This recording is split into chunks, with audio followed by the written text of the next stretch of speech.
Remaja adalah masa yang penuh perubahan dan pencarian jati diri. Menurut World Health Organization, WHO, remaja berada pada usia 10 hingga 19 tahun. Pada fase ini, terjadi perubahan fisik, emosional, dan sosial yang sangat cepat. Rasa ingin tahu meningkat, termasuk tentang hubungan dan seksualitas. Namun, tanpa pengetahuan yang benar, rasa ingin tahu ini dapat membawa remaja pada perilaku yang berisiko. Data nasional dari Badan Kependudukan dan Keluarga Berencana Nasional, BKKBN, menunjukkan bahwa masih terdapat remaja di Indonesia yang terpapar perilaku seksual berisiko akibat kurangnya pemahaman tentang kesehatan reproduksi. Apa itu seks pranikah?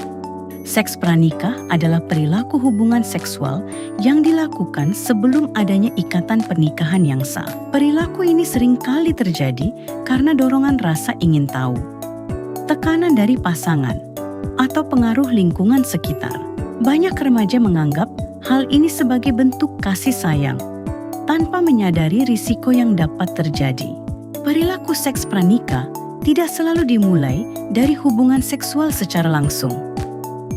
Beberapa bentuk perilaku yang termasuk dalam seks pranikah antara lain: berciuman bibir yang menimbulkan rangsangan seksual, sentuhan pada bagian tubuh sensitif, petting atau aktivitas seksual tanpa hubungan intim penuh, hingga hubungan seksual, intercourse. Contoh yang sering terjadi pada remaja adalah berciuman secara intens saat berpacaran, berduaan di tempat sepi tanpa pengawasan, atau melakukan sentuhan fisik yang berlebihan karena dorongan emosional sesaat. Terdapat dua faktor utama yang memengaruhi terjadinya seks pranikah pada remaja.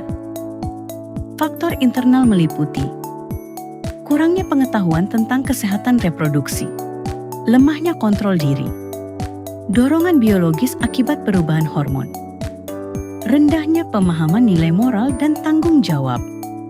Faktor eksternal meliputi pengaruh teman sebaya, paparan media sosial dan konten tidak sesuai usia, kurangnya komunikasi dengan orang tua, lingkungan pergaulan yang permisif. Perilaku seks pranikah dapat menimbulkan dampak serius bagi kesehatan reproduksi remaja. Dampak medis yang dapat terjadi antara lain: kehamilan tidak diinginkan, risiko aborsi yang tidak aman, infeksi menular seksual seperti HIV/AIDS dan penyakit lainnya.